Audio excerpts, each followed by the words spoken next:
When you're on your right path and you have passion for what it is that you do, that the universe conspires with you because you're aligned with source energy. You become part of the creative process. And the creative process is God consciousness. And when you're in God consciousness, the universe will just send you the right people. And I mean, that isn't like something that you can just sort of bank on, except that after a while you do. And you just sort of get a knowing, and you have an awareness that I'm on the right path, and this is what I'm doing, and my heart tells me this is my calling. I wrote a book recently called Inspiration, Your Ultimate Calling. Inspiration, it breaks down to in spirit. Your calling is a spiritual calling. And when you feel that, and you feel called by it, then, you know, there's that old saying that when the student is ready, the teachers will appear. The teachers are everywhere. They might be sitting right next to you. It might be this room. That might be this little talk that I'm giving to you here this morning. You don't know. I mean, I really don't know how to talk about writing, because writing isn't something that I do. Writing is something that I am. And the words I am, if you come to my talk tonight, I'm sure many of you will be there, the words I am are really the name of God. God's words to Moses when he asked, what is your name? He said, my name is I am that I am. So every time you use the words I am, you're using the name of God. And writing and who I am, and it's a spiritual thing for me.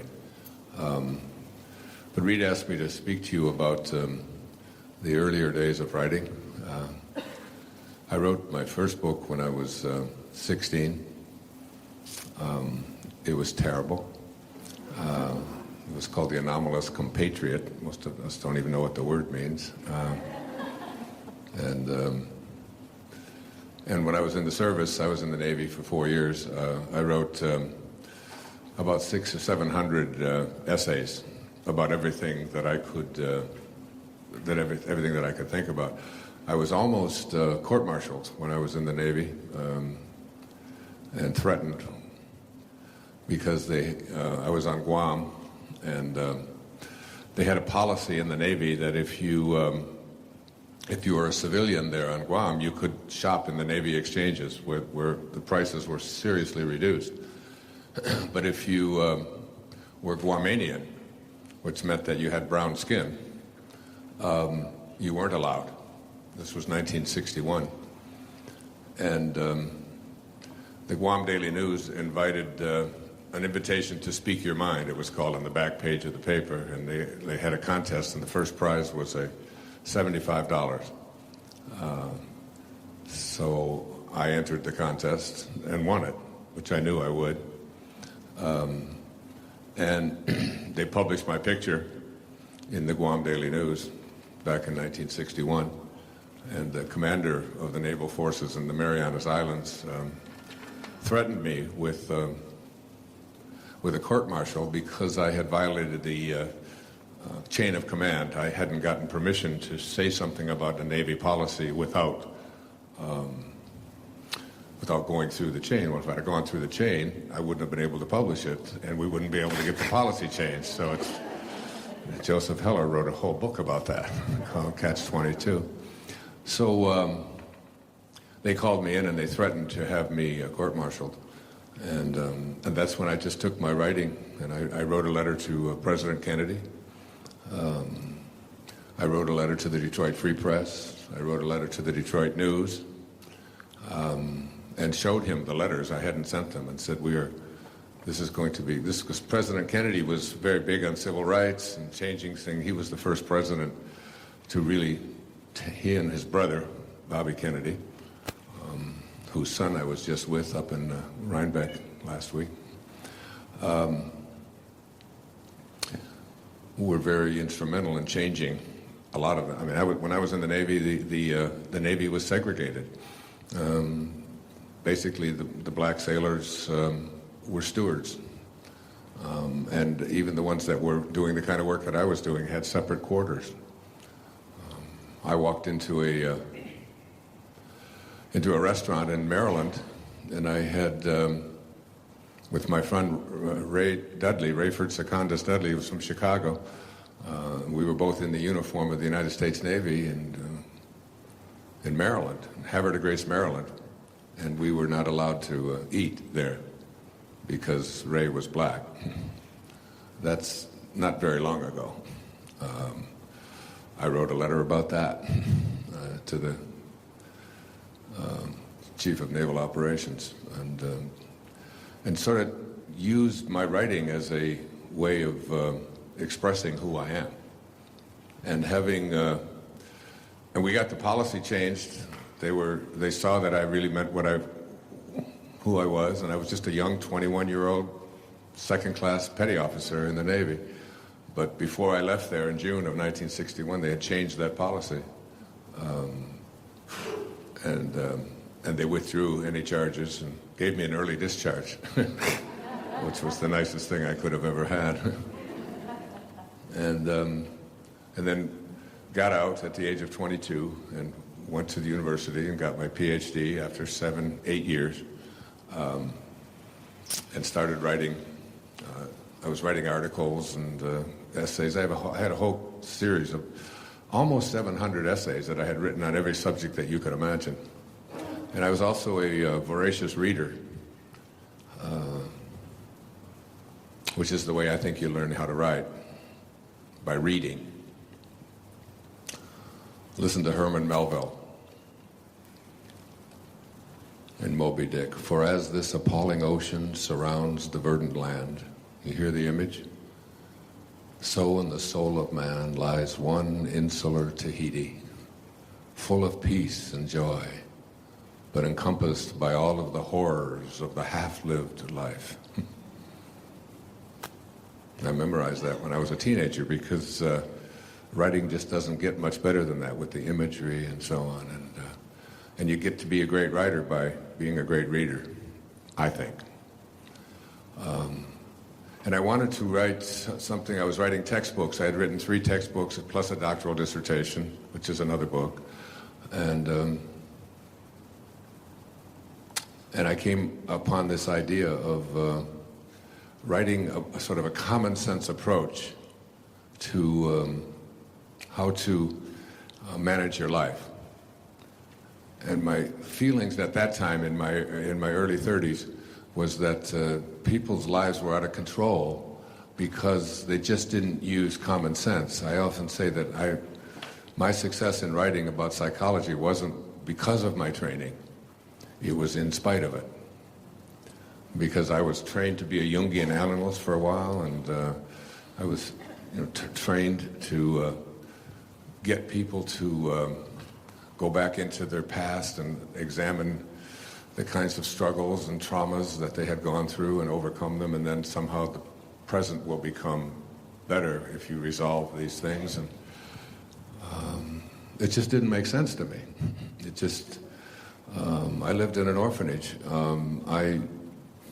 I knew how to get along in life. I knew how to rely upon myself. And self-reliance was the theme of your Erroneous zones. And I would write about that. And I was teaching, I was a professor at a university in New York, St. John's University. And my lectures were all based on what I was going to write. And I wanted to write a book that would reach people. And so and a big theme of my life, and I've just done a new public television special that will be airing in March.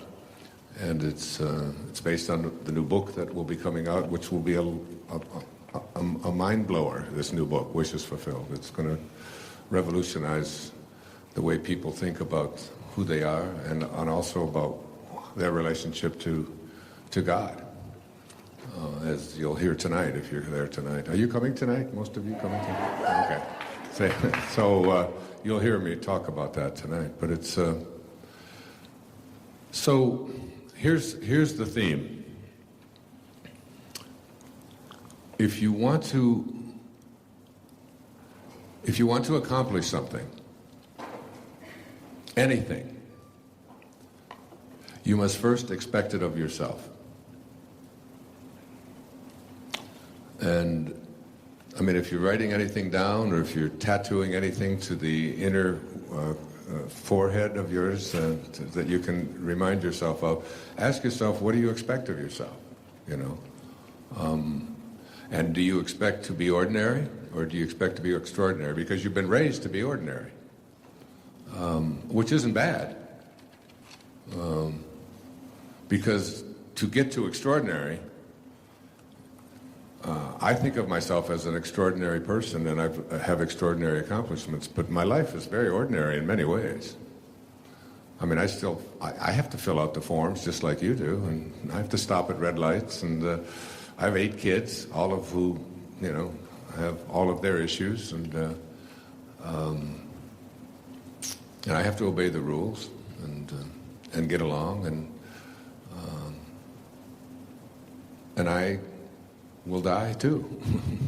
You know, I mean, it's like, and I have grandchildren and children that are, you know, that I've devoted my life to being this ordinary. But extraordinary encompasses all of ordinary.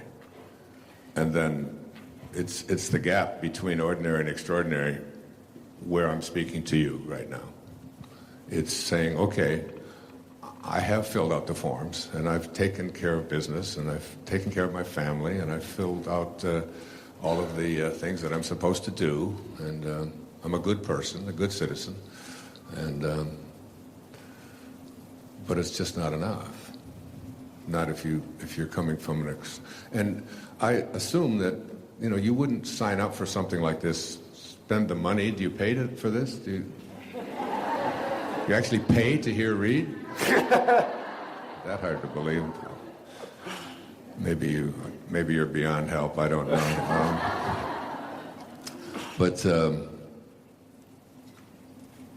And you wouldn't come and spend a whole day, and you wouldn't be here if you didn't have a vision or an expectation for yourself. But even as you have an expectation for yourself as a writer, do you have an extraordinary expectation for yourself as a writer, or do you have an ordinary one? And you can always look at that concept of moving into exalted levels. See, what has always fascinated me is people who live at extraordinary levels of awareness. I'm right now reading the biography of Stephen Jobs. Jobs. I don't know why I call him Jobs, but I mean, it wasn't the book of Jobs. I don't know. And as weird as he is, and you look at his history, and if you think his is weird, if you knew mine, I've wallowed around in the depths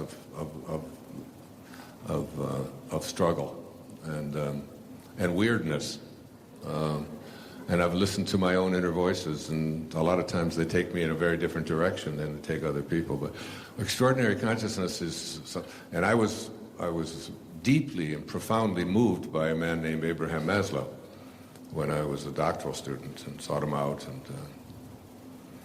and he talked about self-actualizing people as people who live at a different level of awareness, who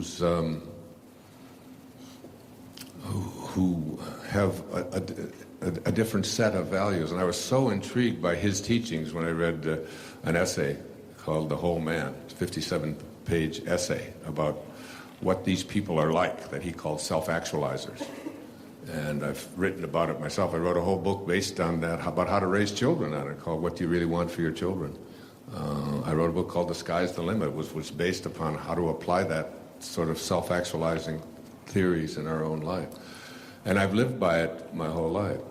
So when I published your Erroneous Zones, and the interesting thing about Erroneous Zones, which is a book that today has, I'm not sure really, but it's in the neighborhood of 60 million copies out there in 47 languages. I mean, it's in like 5 different languages in India alone. I mean, it's in Chinese and a lot of the countries that it was banned in when it was published, all the communist countries, we had to smuggle the books in. Or now it's published in Belarus and Polish and Bulgarian and so on. And my vision for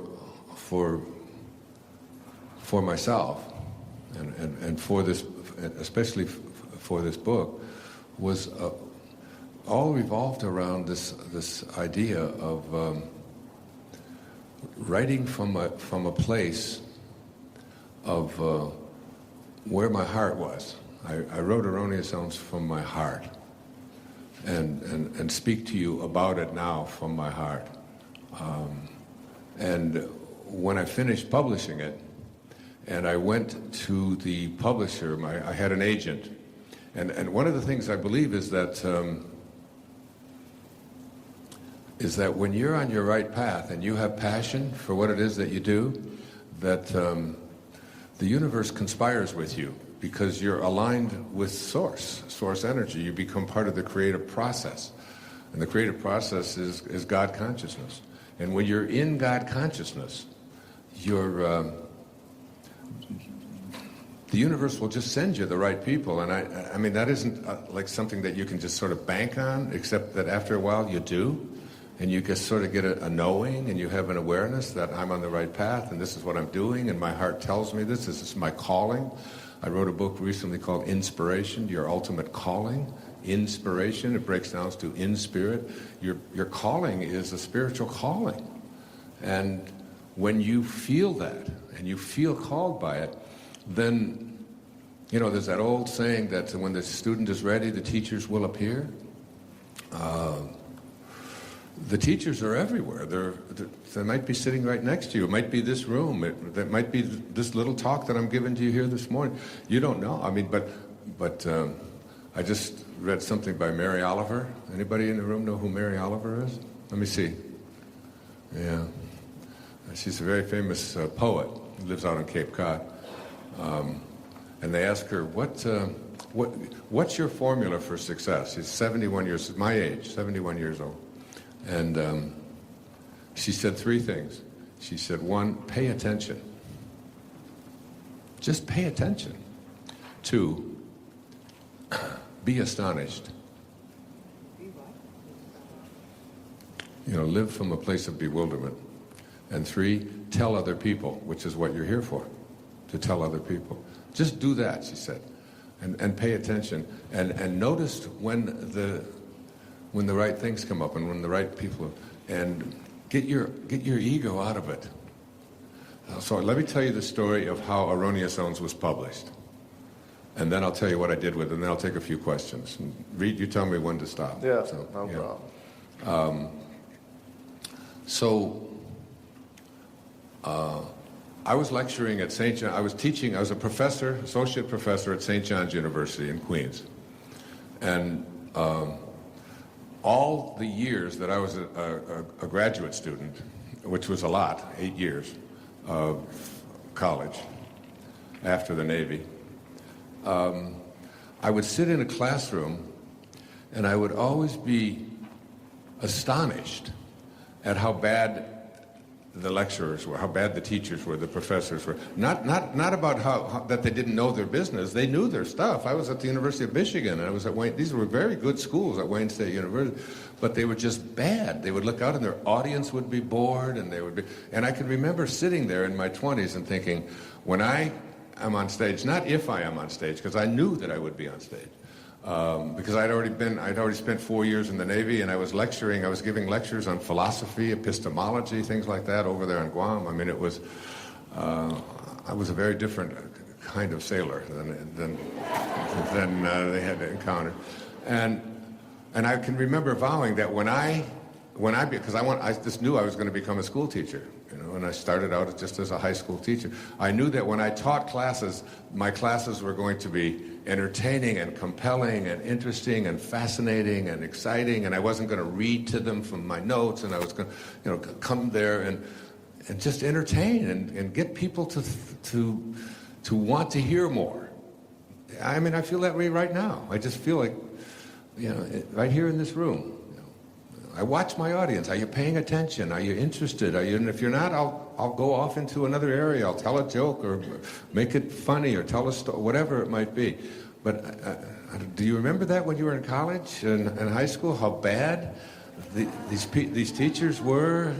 Just at not bad at teaching necessarily, but bad at just communicating, just making it fun. I mean, who are the teachers? Who was your favorite teacher? What was the, you can, I'm sure every one of you have a favorite teacher, and you can, that was the person that made you laugh, that was interested in you, that could make it come alive, right?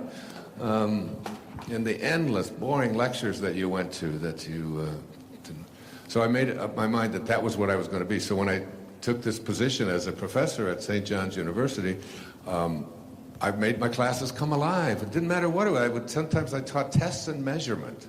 You know, like, how do you make tests and measurement come alive? And, first time I went in there, I told everybody that this is all graduate students. I said that everybody in this room, I'm going to give a test next week. It's an IQ test, and your grade will be determined about how well you do on this. And I had them totally convinced that their whole life and whether they were going to go on in graduate school was dependent upon how they did on this test. I scared the shit out of them. I mean, it was like, and I said to them, as I passed out the test, you know, and it was, I said, this is what you do to your students all the time with these tests that you're making them take. And so, do you see the anxiety? Do you see the stress? And I taught tests and measurements from the perspective of intelligence tests measure how well you take intelligence tests. That's all they measure. They don't measure anything else. And they aren't predictive of anything. Anyway, so I would make it come alive. And they would walk out and I'd say, yeah, you don't have to worry about that. You're going to pass this course. You just have to. Because my lectures started, and I would use a lot of humor, and sometimes it was salacious, and sometimes it was, you know, and I thought of myself as sort of a frustrated comedian, so there was a lot of laughter and having a lot of fun. And before you know it, people would say, you got to come to this guy Dyer, come to his class. And I actually had the dean come to me and complain that all of the parking places at the university were being taken up by non-students who were coming to your class, because I would have 40 students in my class and there'd be like 100 people there, or sometimes 200-300 people there, because it was just like an event. I would make 2.5 hours of just fun, and I recorded everything, and it was all my preparation for your Erroneous sounds. I would do a week on guilt. I'd do a whole lecture on guilt, and I would do one on fear of the unknown, and all the things that became your Erroneous sounds. And there was a woman in the class who encouraged me to come out to a place at the Educational Assistance Center in Port Washington, New York, and to give a lecture there on Monday night. I had Monday nights free. And so I had people come out. They signed up for $20 for 4 lectures. $4 or $5 lectures, Monday night for 2 hours. I recorded everything, all right? And in that, one of those classes, so after 4 weeks, the class, I said, how many would like to extend it for 4 weeks? Not only would they extend it, but they would bring more people. The next class, we had 20 in the first class. The second class, we had 80 people, and we were overflowing. 3 years later, at Schreiber High School in Port Washington, New York, we had 1,200 people every Monday night paying $20 a lecture, and I was going home with paper bags full of money that I didn't even know what to do with. It's true. Big shopping bags filled with $20 bills and so on. So in the audience there one night was a woman named Harriet Pine, and Harriet saw some kind of potential. Her husband was Artie Pine, and he was a literary agent in New York, someone that who has passed on now, but Reed knows, or knew, and his son took it over. And he sent me a letter and asked, and now I had written all these notes on your Erroneous sounds and given all these lectures on Erroneous sounds, and I had Artie called me up and he said, would you be interested in, my wife tells me something, would you be interested in doing a book on what you're writing about? And I was so excited. I thought, this is like, pay attention. When the student is ready, they'll happen, they'll show up. The problem is that they're always there, you just don't notice them, because we don't go through life paying attention. We don't notice the room, we don't notice everything, we just don't pay attention. So I sent him an outline and a sample chapter, and he made an appointment with a guy named Paul Farges. I don't know if you ever, did you know Paul? No. No? He was the head of a company at that time called T.Y. Crowell Publishers. And Funk and Wagnalls was a division of T.Y. Crowell. So I went for this meeting in the city, in Manhattan, met Paul, and as I sat down with Paul at his desk, he looked like he was so sad and so depressed. I was a therapist, and I looked at him, I said, "What is going on with you?" He's a man in his 30s, and he said, "Well, you're not here to talk about me." He said, "You're here to talk about your book. Tell me about it." I said, "No, I don't want to talk about my book." I said, "We can do that anytime." I said, "What's going on with you?"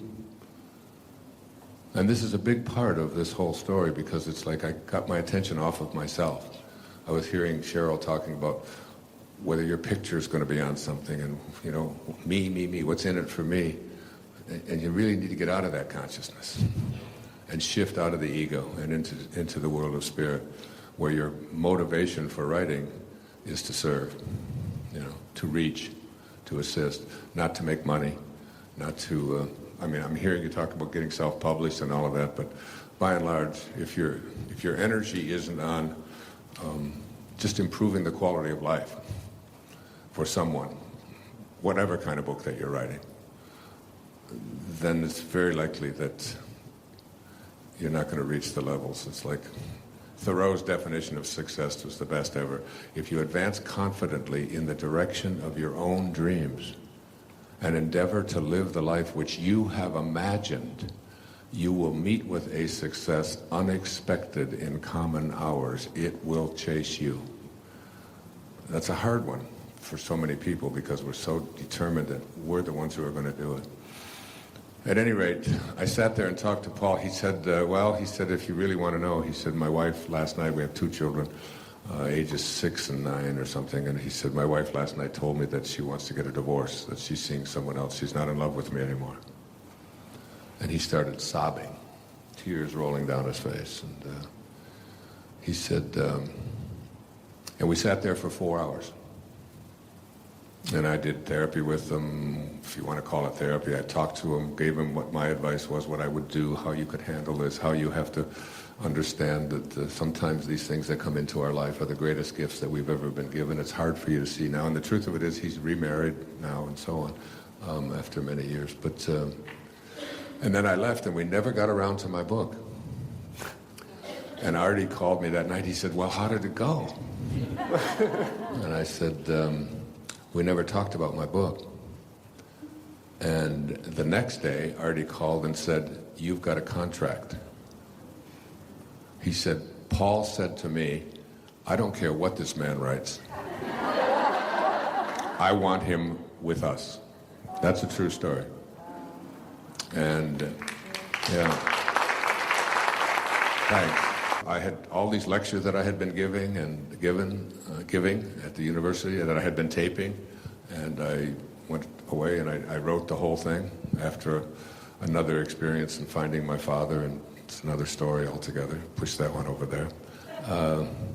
And I went and I wrote the whole thing out. I sent the manuscript into them. We went through the process, and the book was published. The title was sent to me by a former student of mine named Susan Foti, Sue Foti. And I had just asked, as I had asked everyone, I'm writing this book. It's about common sense. It's about the mistakes that we make. It's the mistakes in thinking. It's about the errors in the way that we think. And she said, it's about errors in the way you think? I said, yeah. She said, what about erroneous sounds?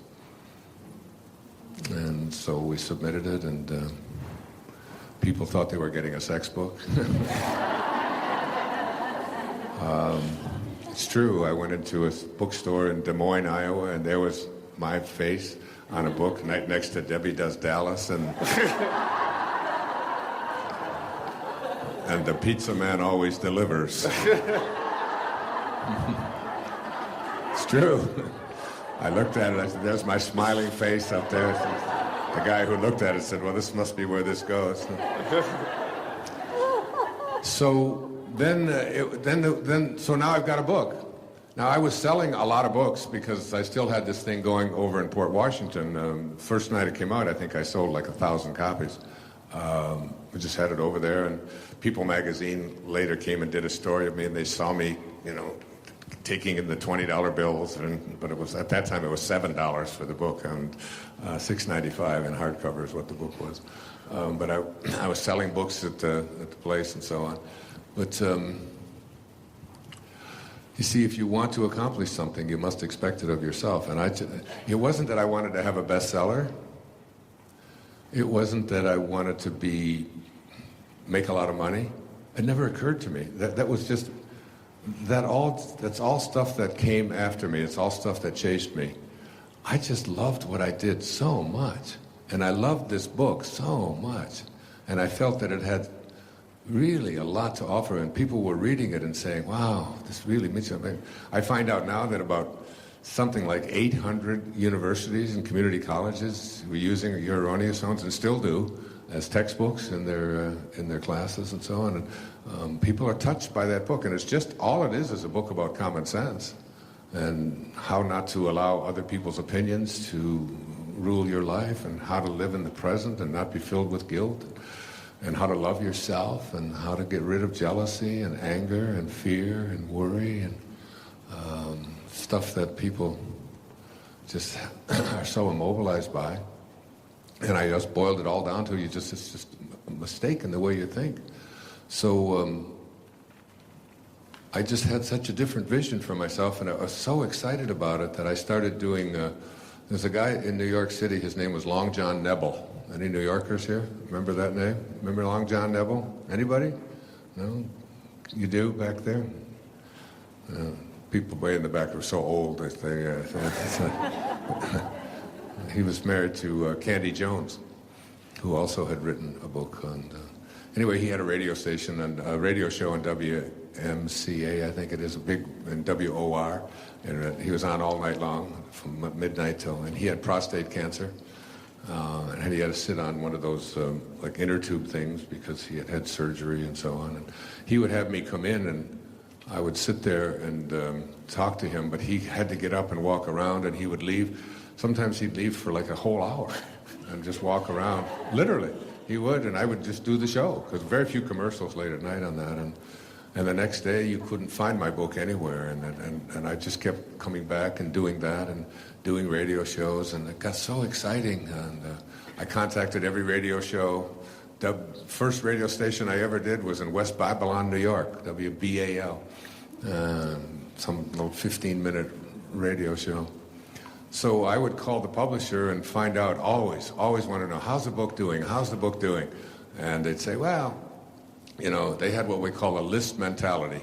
3 months it'll be on this list, and then we'll go on to the next list of books and so on.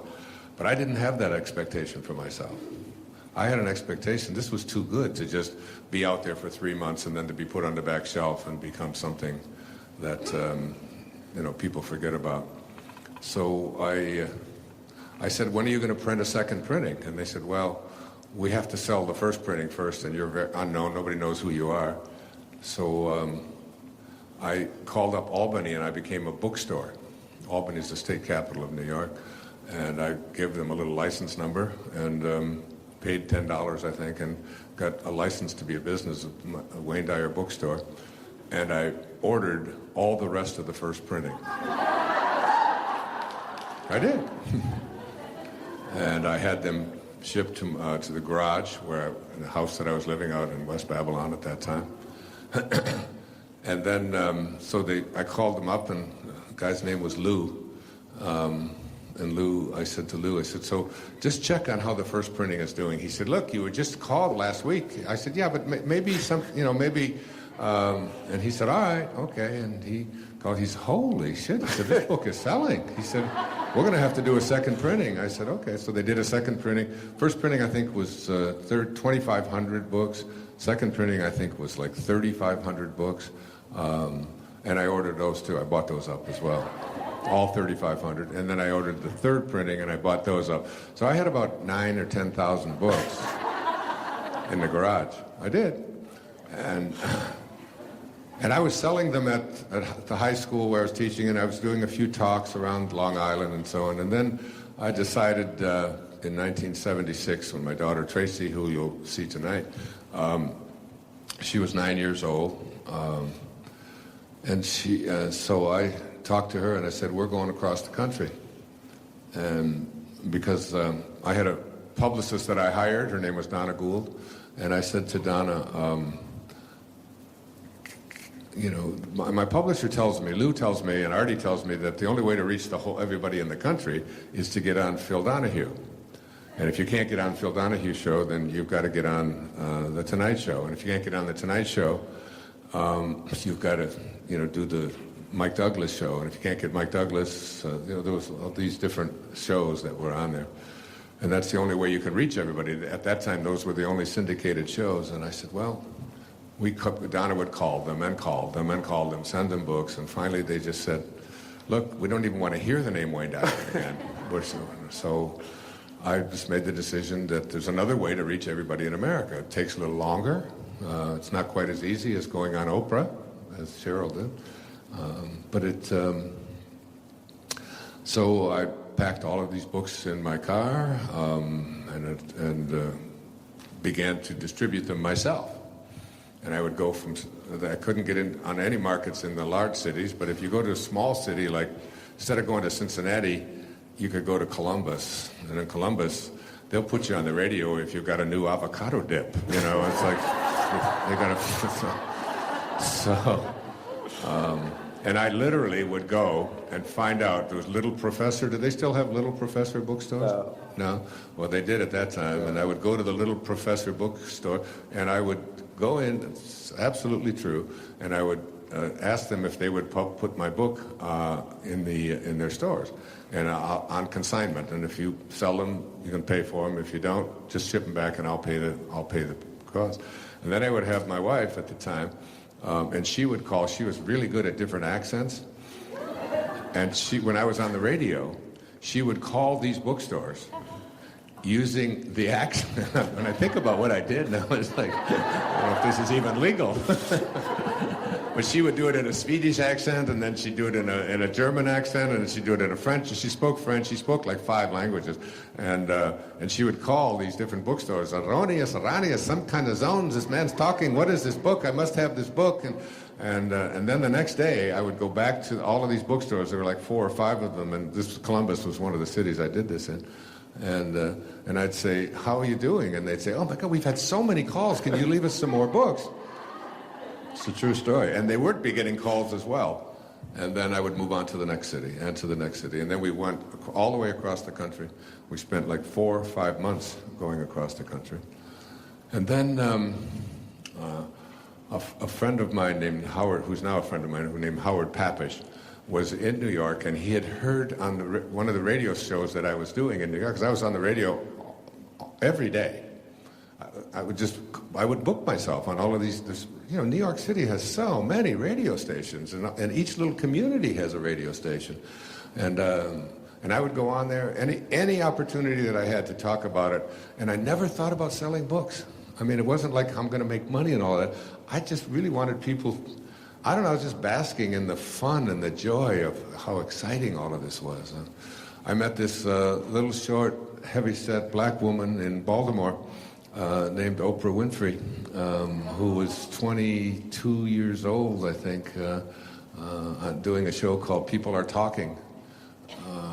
And she just took a liking to me, and I did her show in Baltimore every time they had a ratings period, February, she would call, and this is my favorite author in the world, and and she would invite me to come over and have dinner with her, and it was like it was a very interesting time. But I'll just tell you this one story, and then we'll take a few questions. So Howard called me, and he was at a party out on Long Island. What's that Tony place out on Long Island, the real fancy? The Hamptons, yeah. He was at some kind of a party out there at the Hamptons. And somebody there at the party was talking about this book with a weird title called Your Erroneous Zones. And they gave it to him, they handed it to him. And they said to him, read this book. And someone else had handed him another book. And so he had these two books. And he got on a plane to fly, and he was the talent coordinator for The Tonight Show. And so he got on the plane, and he had to decide between reading this one that woman was raving about and another book. It was a book about being hit by lightning, I think, and having your guts ripped out of you. So I think Cheryl Richardson wrote it, I think. I don't know. Anyway, so he picked Erroneous Zones. When you advance confidently in the direction of your own dreams, when you have an expectation for yourself. So he read, all the way out to Los Angeles, he read this book, and he's a gay man who has come out since then, but he was married at the time to a woman, and he was like in deep struggle with this whole thing about. It's interesting because I just saw the most fabulous movie that was made in 2004. I bought it just yesterday. I want to see it again and again. It's called De Lovely. If you haven't seen it, watch it. It's the story of Cole Porter, who was a gay man in a marriage. And it just hit me that it was such a beautiful, beautiful film, and some of the greatest music ever written by this man in his turmoil. But anyway, so Howard read the book, and he was so taken by it that he went to Johnny Carson. Now, I had had no national publicity at all. I had only been doing these local shows in all the different. Instead of going to Seattle, I would go to Tacoma, and in Tacoma, somebody would know somebody in Seattle, and my daughter and I and my wife, we spent months and months and months just on the road, distributing books, having them shipped, and so on. Then Howard reads the manuscript, goes to Johnny Carson and said, this guy, he's just really got something here. Would you be interested in having him on the show? With Freddie DeCordova, who was the producer of the show. And they said, well, have him come out and we'll do a pre-interview with him. So they flew me out there on a Wednesday, and I flew out. By this time I was back in Michigan, and they called. Howard called me and said, "We'll fly you out there if you'd like to do a pre-interview." So I went in there and I did the pre-interview, and then I flew back. And the next day, they called me and they said, "Johnny said that he would like to have you. He'll have you on the show." And this is the biggest break there ever was, you know. So I went out there, and instead of being on with Johnny, I was on a Monday night, the following Monday night, I was on with a guy named Shecky Green, who's a Las Vegas comedian. And Shecky and I got on the show, and we just hit it off. I was kibitzing with him, having fun with him, you know. We did a little arm wrestling thing, and we were talking. It was just, he's a very funny, funny man. And at that time, Johnny didn't really host the show. He didn't do the show on Monday or Tuesday. He was only doing it 3 days a week.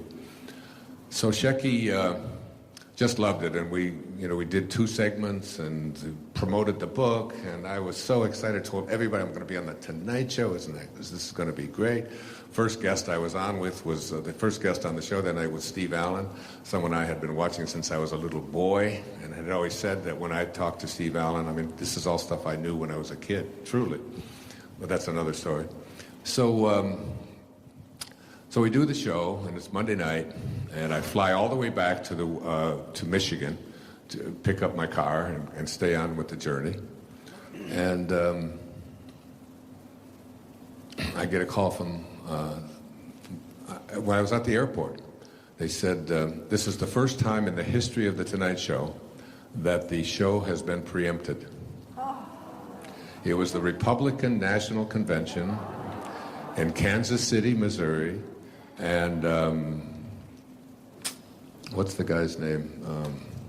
The Republican guy who was wounded in the war, had the withered arm. Bob Dole.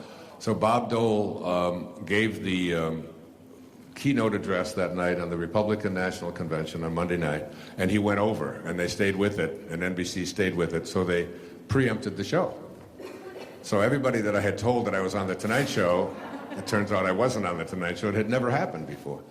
So I get back to Michigan, and I'm all upset and, wondering, wow, what kind of bad luck is this?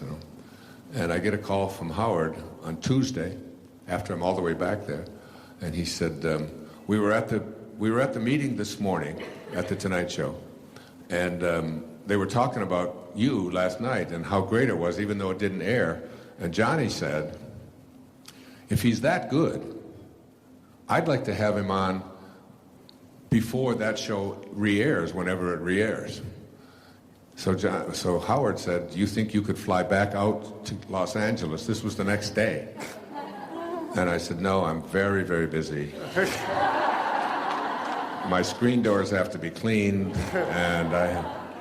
so I was on a plane, and I flew back to Los Angeles on Tuesday, and I was on the Tonight Show that night with Johnny Carson on Wednesday night.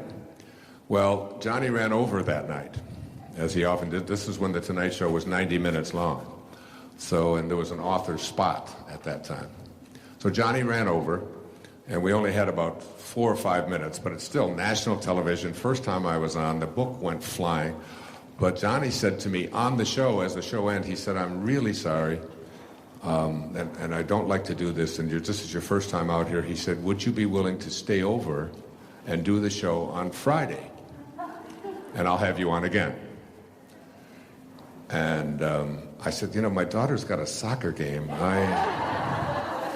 I said, of course. So I stayed over Thursday. They put me up at the Beverly Hills Hotel. I stayed over. I did the show again Friday with Johnny. Now it was on Wednesday. I'd never had a national show. I'd just been out there advancing confidently in the direction of doing what I loved. And now I had 2 Tonight Show appearances in 3 days. And then on Monday, they replayed the show from the previous week that had been preempted, and I had 3 Tonight Show appearances in 5 days, from Wednesday to Monday. And the book just went soaring. Yeah. And after that, it was Mike Douglas, it was Merv Griffin, it was Phil Donahue, who didn't want to hear the name Wayne Dyer. I did 4 full 1-hour shows with one with Ayn Rand, which was like one of the great moments in my life. I became like a fixture on that show. Then John Davidson, then Dinah Shore. Remember Dinah Shore?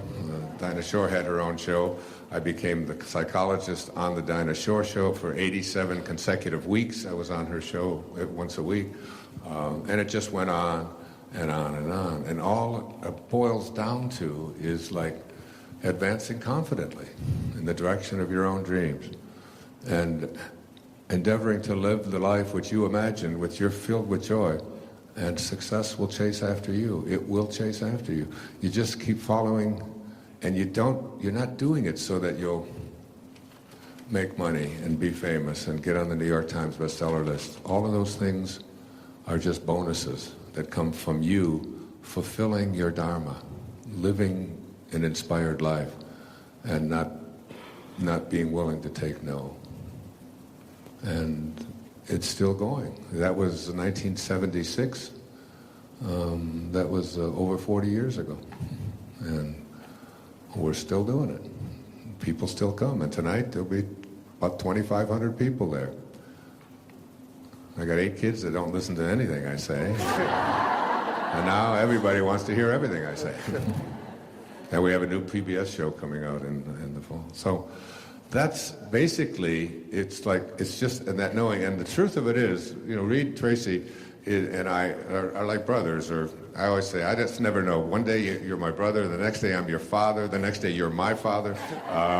We talk about so many of the things that Hay House undertakes, and so many of the really great ideas, the very successful books have come just out of our conversations about these kinds of things. I'll meet someone and say, I just want you to tell your story, and I'll write a foreword for it, and they'll publish it for you, and you just never know. You just, as long as you just stay inspired and then public television. I mean, I could tell you the same story about public television, because how many public television specials people have done? So many people have done them, and they only last one time, one pledge period, March, maybe again in August and so on. But I did it totally different with PBS. Reed and I and Luis, we put up the money for the first PBS show ourselves. And then I said, I will visit every station in the United States. And I've made, I thought it was 176, but Nikki told me it's over 200. Over 200 station visits. That means 4 hours on each one of those shows, often paying my own expenses, staying in very inexpensive hotels, and going into that city. It doesn't make any difference in raising money for them.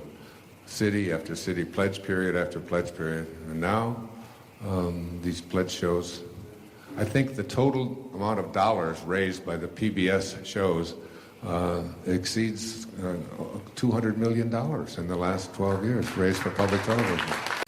And this principle of contemplation is so intriguing to me. How many times I have said to my children,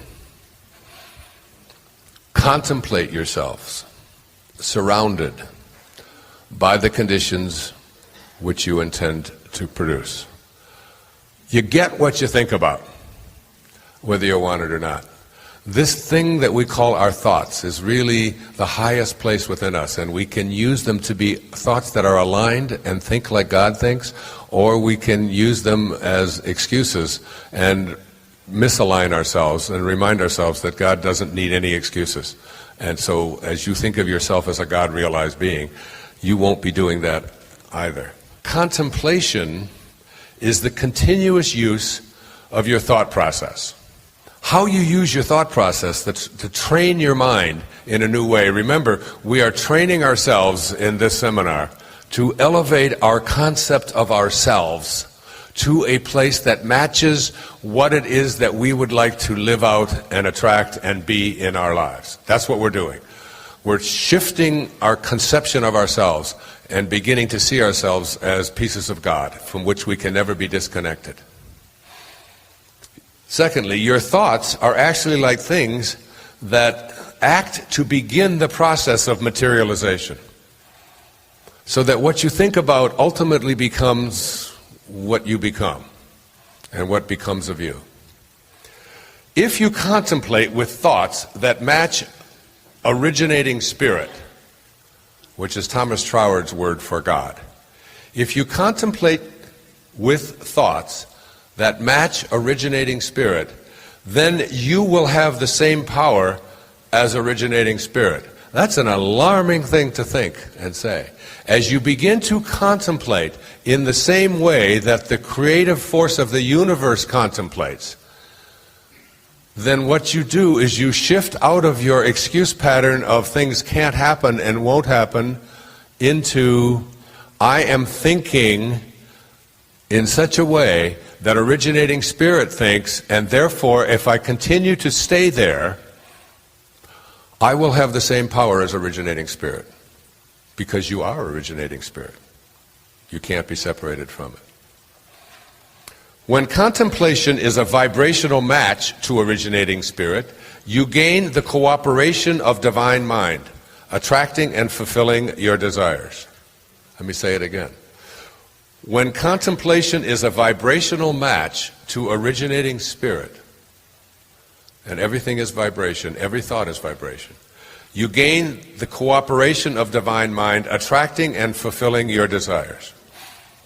Contemplation, next, is therefore a kind of action in and of itself which sets into motion all of the creative forces of the universe.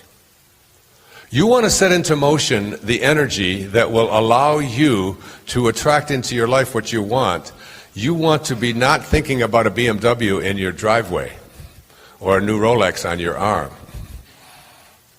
You want to be thinking like God thinks and living from those cardinal virtues, and recognize that you do not attract into this world what you want.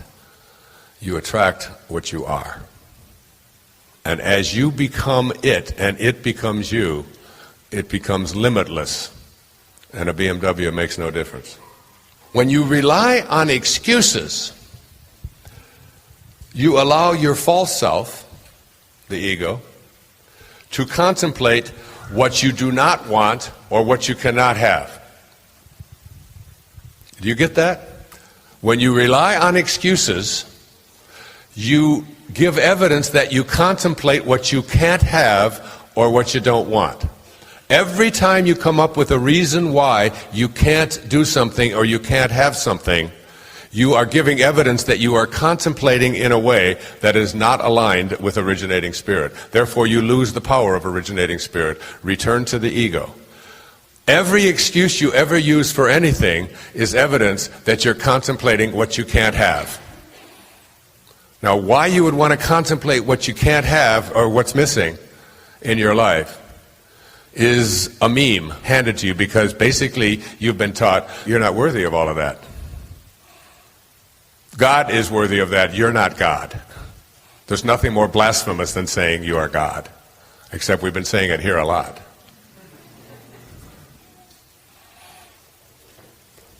The presence of excuses in your life is evidence that you contemplate what you can't have or can't do, rather than the infinite possibilities that are inherent in your divine self. That everything in the universe is energy. And energy doesn't come in good and bad, and it doesn't come in right and wrong. It comes in high and low, and it comes in fast and slow. And that very quickly and very simply, energy moves from low to high. And that energy moves like the world of the solid, which we think of as stationary, is really nothing more than energy that has been slowed down so that it vibrates approximately to the frequency of your senses. So that the reason that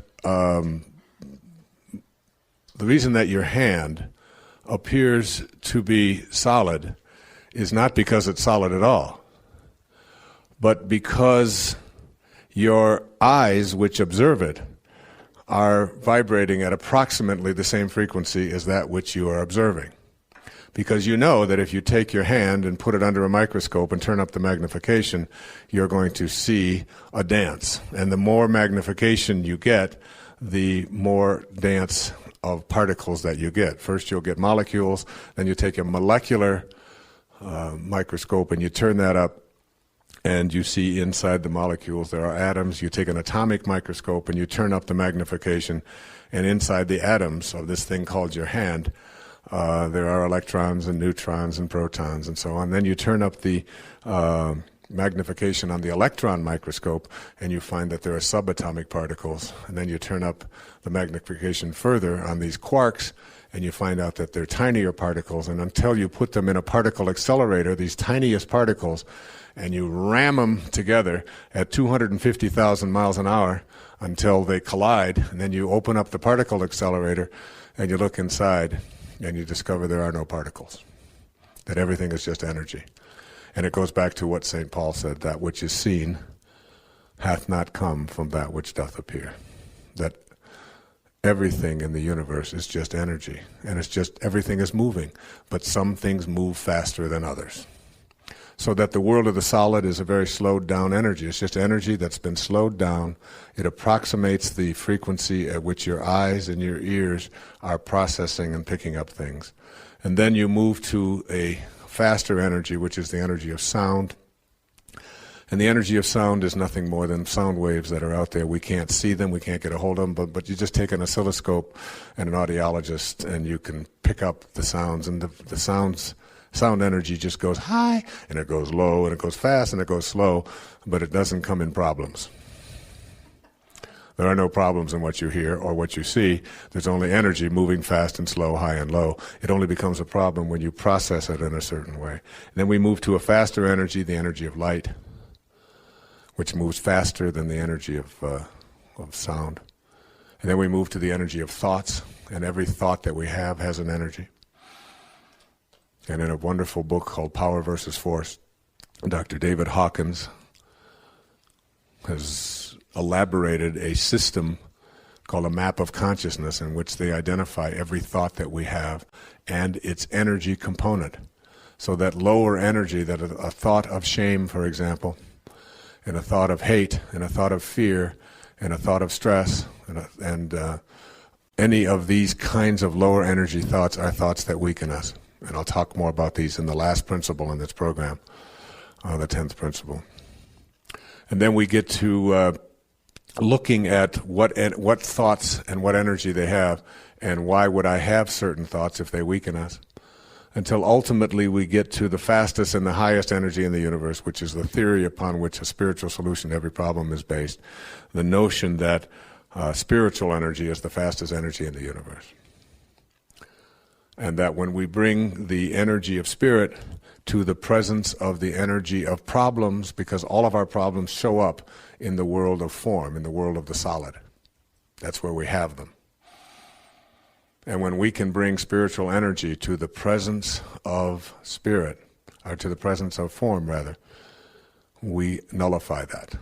So that if you're in a dark room and someone brings a candle into that room, what is happening is that you don't have to announce to the darkness, you'd better dissolve now, you're going to have to get out of here because I'm bringing light in here. Darkness, rather, cannot survive when light is brought into a room, because light is a faster energy than darkness. And it's a metaphor for the prayer of St. Francis. Where there is hatred, if I can bring love to the presence of hatred, hatred cannot survive. And it was the message of the greatest spiritual teachers who ever walked among us, and all religious practices are based upon this idea of bringing higher and faster energy to the presence of lower and slower energy. And when we do that, we dissolve and nullify it and make it impossible for it to exist. So that if we can think and change around the energy of our thoughts, and in Power versus Force, Hawkins speaks about how to go about doing that in ways that I consider to be brilliant. You know, they say that when Christ would go into a village, just his presence in the village would raise the consciousness of those around him. Just his presence in the village. Just the presence of Mother Teresa in a room, this 4'10", reasoned little old lady who ministers to the poor in Calcutta and describes it as doing the work of Jesus in all of his distressing disguises. Seeing Jesus in all of his distressing disguises is how she described it. That kind of consciousness permeates out. And we can have that when we shift our attention away from what is wrong and the hatred in the world. I mean, I get asked that question over and over again. Yes, but what about this? And yes, but what about that? I say, I send out loving energy to every person I see on the street. I don't care what they look like. It doesn't make any difference whether they're clerks or whether they're waiters or whether they're people who walk by and smell bad or whatever. I look at them and I see the unfolding of God in every one of them. That is my challenge. To be able to do that and send it. And when you do, you impact not just that person and yourself, but the whole consciousness of the world. Every book of the Bible has been calibrated. All of the great songs have been calibrated. The calibration goes like this. Over here to my left is a calibration of 0. And as far as I can go on this stage, let's say up to the speaker, represents 1,000. The energy level of 1,000 to here. All right? Now, anything that goes up to number 200 on this scale that I'm just arbitrarily giving to you, let's say 200 is right here, represents something called force. And every thought and every emotion that you have that calibrates between 0 and 200 is a thought or an emotion that weakens you in one way or another and lowers the energy field. And those calibrations, those thoughts, I'll give you the number 20 is the lowest, and the thought is shame. And this, by the way, is a 29-year study that was conducted over almost his entire professional lifetime. This is a medical doctor and a PhD researcher as well. At 30, we're moving up now. 30 is guilt, 50 is apathy, grief, fear, desire, anger, until we reach approximately 200. Now, every energy that is below 200 is an energy that when you have that thought, the thoughts of humiliation, of blame, of despair, of anxiety, of hatred, of scorn, any of these kinds of thoughts, these thoughts are in what he calls force. And whenever you use force as a way of communicating, a way of talking, a way of being, you create, the problem is that we create a counterforce. And that people who calibrate below 200 in their lives, and anyone can be calibrated at any time. Even photographs can be calibrated. The photograph on the cover of A Spiritual Solution to Every Problem calibrates around 580. And it was a picture that was taken in Assisi after just an astonishing miracle had happened in my life. You have to, it's almost like I said yesterday, you have to willingly suspend your disbelief. You have to do a somersault into the inconceivable and allow yourself to open up to the possibility that every thought that you have and every emotion that you have and every internal experience that you have has an impact not only on you, but as I'll demonstrate to you in a few moments, on everyone that you encounter in your life and everything that you encounter in your life and whatever energy field that you radiate to. So we're talking 0 to 200, but this scale isn't a scale that is consistent all the way through. When you get to a number of 600, which represents extremely high energy, you were talking about maybe a few thousand people on the entire planet, Earth, today, out of the 6 billion or so of us who reach this level of consciousness of 600. When we're talking about moving into 700 and 800, we're talking about the greatest spiritual masters who've ever walked among us.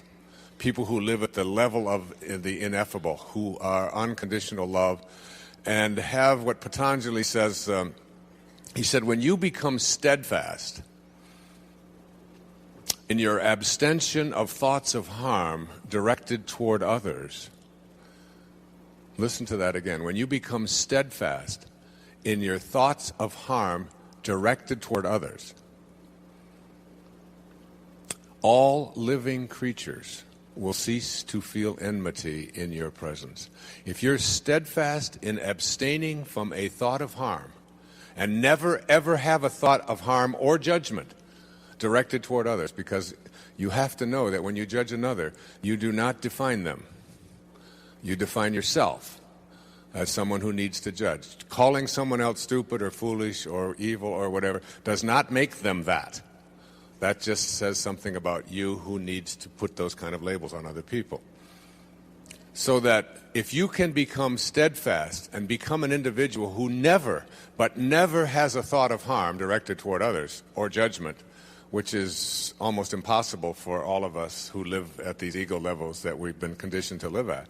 But if you can conceive of yourself as being someone like that, all living creatures will cease to feel enmity in your presence. St. Francis of Assisi is someone who calibrated in the 900s.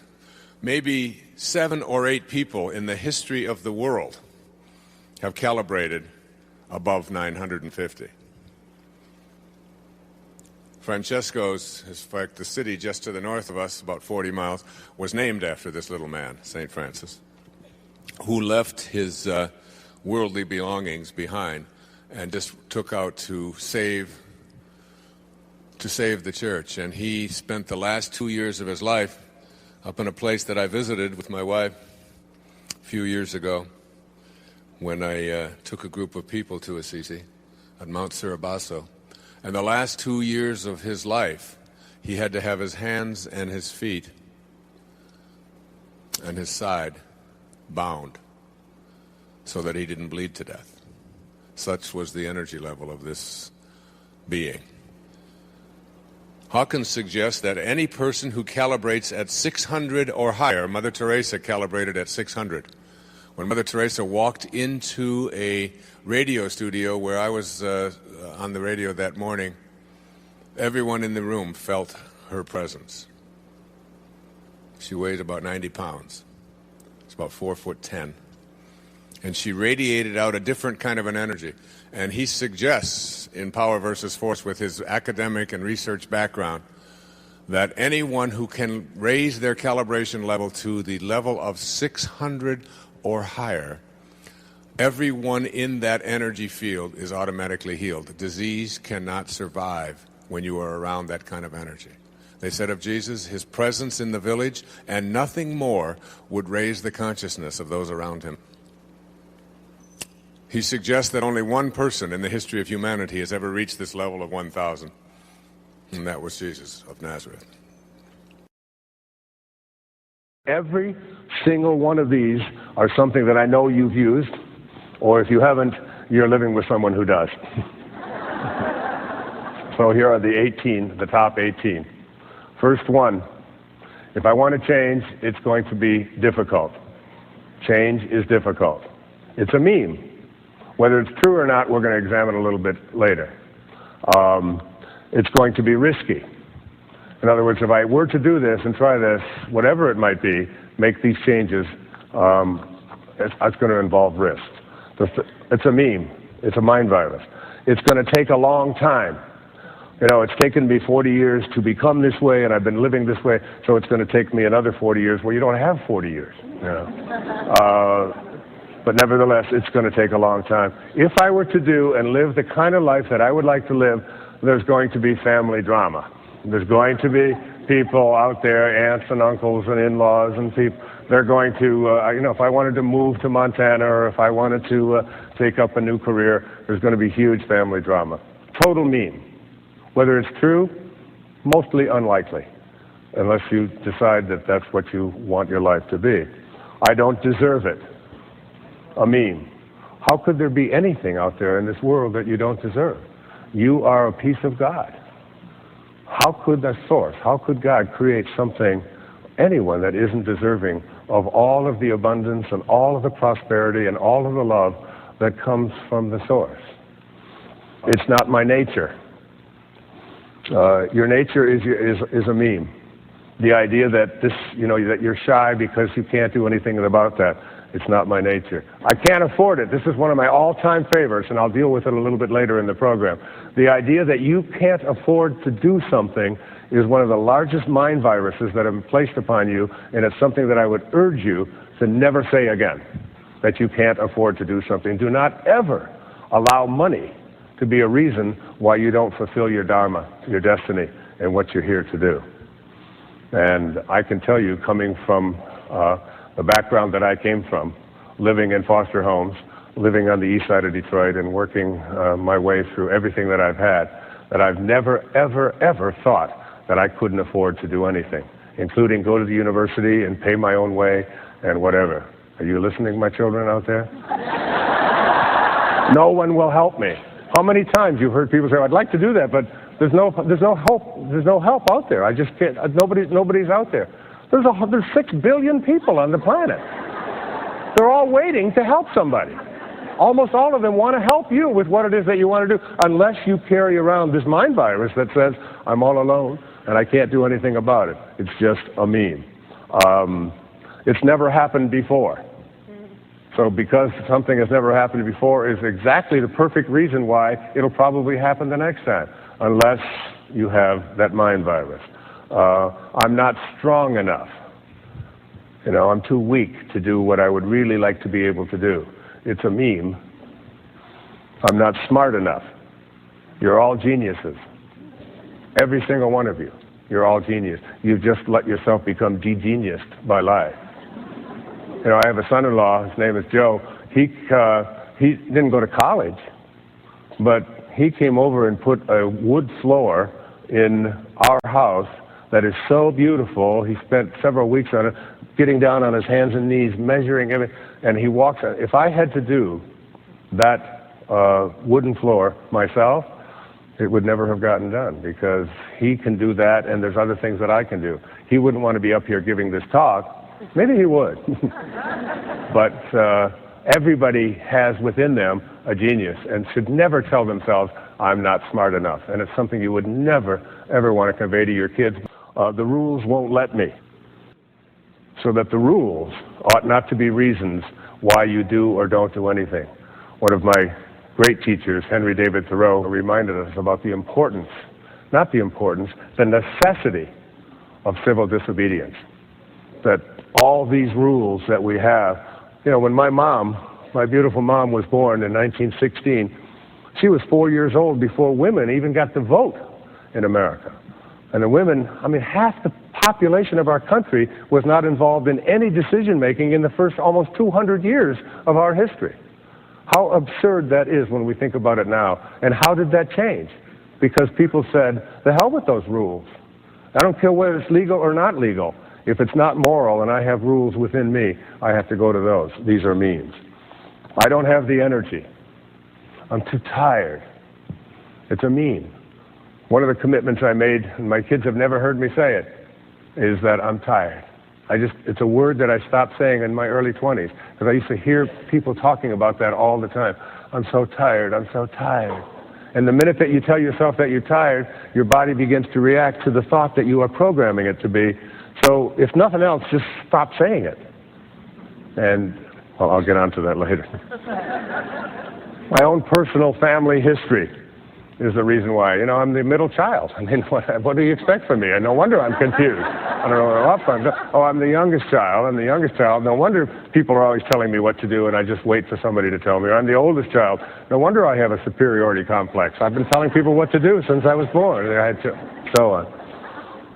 Or my parents were divorced when I was 4 years old, and that's why I can't get ahead in my life. It's a meme, and we hear this. So much of therapeutic talk is just convincing people about what they can't do, about what their excuses are, telling them because this happened to you when you were a child. Everything that happened to you as a child had to happen.